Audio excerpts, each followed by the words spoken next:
I'm Maurice Kogan, back to continue the video series on Q&As for exporters and export counselors. Today I'll cover question 2. What does it take to be a successful exporter? Let me start with this. You don't need to be an expert to export, but you will need 4 basic attributes as a company. First, an exportable product. Second, adequate startup resources. Third, sound marketing methods. And 4, a committed management. New exporters rarely start with all these attributes, but with a reasonable effort and guidance, a company can begin to fill the gaps and reach a point where exporting becomes viable. Let's take a closer look at each prerequisite. First, exportable product.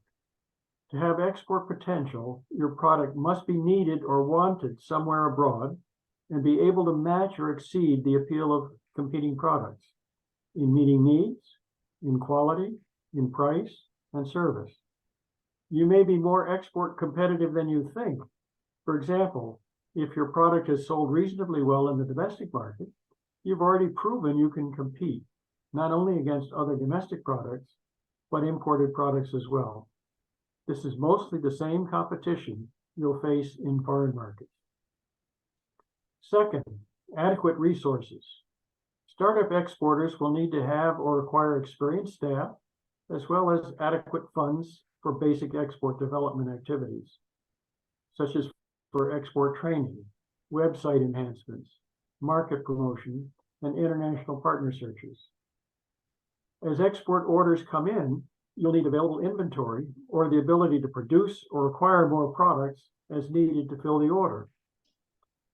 To augment your own resources, look for grants under the SBA STEP program and loans under SBA's several export financing programs, such as Export Express, Export Working Capital Loan Guarantees, and international trade loans.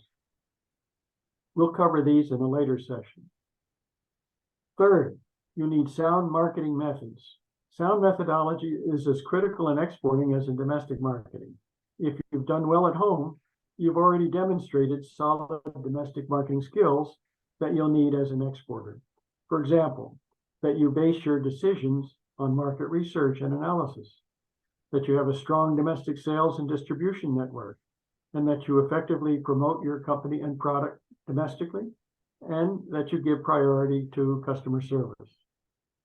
Exporting requires the same sound methods, although some adaptations may also be needed to fit a particular foreign market. Fourth, management commitment. Your top management must make a good faith commitment to give exporting a try and see it through. Like planting seeds, exporting takes time and perseverance to pay off.